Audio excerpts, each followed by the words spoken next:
Assalamualaikum warahmatullahi wabarakatuh. Yang terhormat dosen pembimbing 1 Bapak Dr. Andes Nurdin MSI, yang saya hormati dosen pembimbing 2 Bapak Albert Maidiantoro SPD MPD, yang saya hormati dosen pembahas Bapak Dr. Andes Yon Rizal MSI.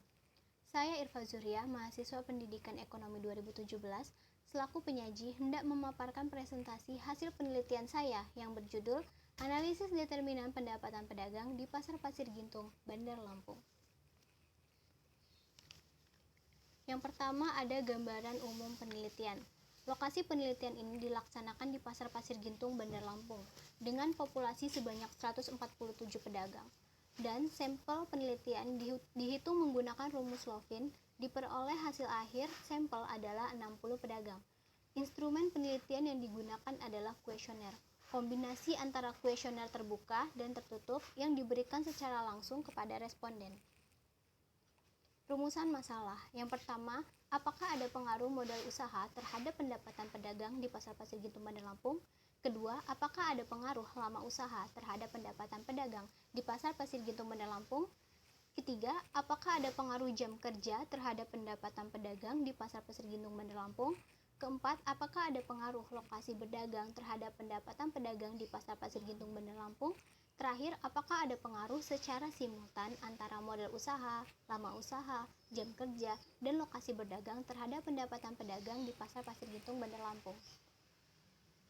Hipotesis penelitian. Terdapat 5 hipotesis. Yang pertama, terdapat pengaruh modal usaha terhadap pendapatan pedagang di Pasar Pasir Gintung, Bandar Lampung. Yang kedua, terdapat pengaruh lama usaha terhadap pendapatan pedagang di Pasar Pasir Gintung, Bandar Lampung. Ketiga, terdapat pengaruh jam kerja terhadap pendapatan pedagang di Pasar Pasir Gintung, Bandar Lampung. Keempat, terdapat pengaruh lokasi berdagang terhadap pendapatan pedagang di Pasar Pasir Gintung, Bandar Lampung. Terakhir, terdapat pengaruh secara simultan antara modal usaha, lama usaha, jam kerja, dan lokasi berdagang terhadap pendapatan pedagang di Pasar Pasir Gintung, Bandar Lampung. Selanjutnya, uji persyaratan analisis. Pertama, ada uji normalitas. Uji normalitas data menggunakan statistik Kolmogorov-Smirnov yang seluruh variabel penelitiannya diperoleh nilai signifikansi lebih besar dari 0,05 dapat dilihat di dalam tabel, yang berarti data penelitian berdistribusi normal. Yang kedua, uji homogenitas. Uji homogenitas data menggunakan statistik Lafein yang seluruh variabel independennya diperoleh nilai signifikansi lebih besar dari 0,05 dapat dilihat di dalam tabel, yang berarti data berasal dari populasi yang homogen. Selanjutnya, uji asumsi klasik. Ada 4 uji asumsi klasik. Yang pertama, uji linearitas. Uji linearitas ini menggunakan analisis ANOVA, di mana seluruh variabel independen diperoleh nilai signifikansi dari nilai deviation from linearity atau DFL lebih besar dari 0,05 yang dapat dilihat di dalam tabel, berarti model regresi berbentuk linear. Yang kedua, uji multikolinearitas. Untuk seluruh variabel independen telah diperoleh nilai toleransi yang lebih besar dari 0,10 dan nilai variance inflation factor atau VIF kurang dari 10 yang dapat dilihat di dalam tabel, berarti tidak terjadi multikolinearitas antar variabel independen. Ketiga, uji autokorelasi. Uji autokorelasi diperoleh nilai Darwin-Watson sebesar 2,064 dan nilai ini berada di luar daerah autokorelasi dan daerah keraguan-raguan yang dapat dilihat di dalam gambar, sehingga data yang diperoleh menunjukkan tidak adanya autokorelasi. Uji asumsi klasik terakhir adalah uji heteroskedastisitas yang menggunakan uji rank correlation Spearman dan diperoleh untuk seluruh variabel penelitian. Nilai signifikansi abresit lebih besar dari 0,05 dapat dilihat di dalam tabel, sehingga tidak terdapat heteroskedastisitas. Selanjutnya, uji hipotesis parsial. Untuk uji hipotesis pertama, kedua, ketiga, dan keempat menggunakan analisis regresi sederhana dengan membandingkan nilai T hitung dengan T tabel sebesar 2,002 serta taraf signifikansi sebesar 0,05. Yang pertama ada uji regresi sederhana X1 terhadap Y. Diperoleh T hitung lebih besar dari T tabel dengan nilai 7,357 lebih besar dari 2,002 dengan signifikansi 0,000 lebih kecil dari 0,05 serta nilai koefisien determinasi sebesar 0,582 atau 58,2%.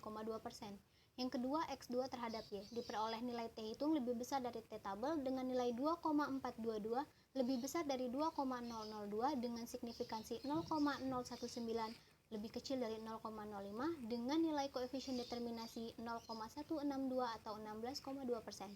Ketiga, X3 terhadap Y.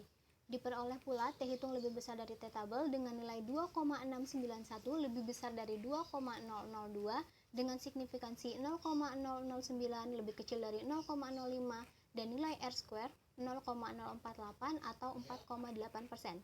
Terakhir, X4 terhadap Y. Diperoleh T hitung lebih besar dari T tabel dengan nilai 2,371 lebih besar dari 2,002 dengan taraf signifikansi 0,021 lebih kecil dari 0,05 dan nilai R square 0,138 atau 13,8%. Sehingga dapat terlihat bahwa variabel X1 atau modal usaha merupakan variabel yang berpengaruh paling dominan dibanding variabel independen lainnya. Selanjutnya ada uji hipotesis secara simultan menggunakan regresi berganda. Pengujian hipotesis kelima menggunakan uji regresi berganda dengan membandingkan nilai F hitung dengan F tabel, deka pembilang 4 dan deka penyebut 55 serta taraf signifikansi 0,05. Uji F diperoleh nilai F hitung lebih besar dari F tabel dengan nilai 28,694 lebih besar dari 2,54 dengan signifikansi 0,000 lebih kecil dari 0,05 dan koefisien determinasi atau R square 0,676 atau 67,6%. Sehingga menerima hipotesis yang menyatakan terdapat pengaruh modal usaha, lama usaha, jam kerja, dan lokasi berdagang secara simultan terhadap pendapatan pedagang dan diperoleh pula persamaan regresi yaitu Y topi sama dengan min 50.844,993 plus 0,787 X1 plus 224,562 X2 plus 31,436 X3 plus 725,305 X4 plus error. Sehingga dapat disimpulkan yang pertama, terdapat pengaruh modal usaha terhadap pendapatan pedagang di Pasar Pasir Gintung Bandar Lampung. Yang kedua, terdapat pengaruh lama usaha terhadap pendapatan pedagang di Pasar Pasir Gintung Bandar Lampung. Ketiga, terdapat pengaruh jam kerja terhadap pendapatan pedagang di Pasar Pasir Gintung Bandar Lampung. Keempat, terdapat pengaruh lokasi berdagang terhadap pendapatan pedagang di Pasar Pasir Gintung Bandar Lampung. Dan yang terakhir, terdapat pengaruh modal usaha, lama usaha, jam kerja, dan lokasi berdagang secara simultan terhadap pendapatan pedagang di Pasar Pasir Gintung Bandar Lampung. Sekian yang dapat saya sampaikan, lebih dan kurangnya saya mohon maaf. Wassalamualaikum warahmatullahi wabarakatuh.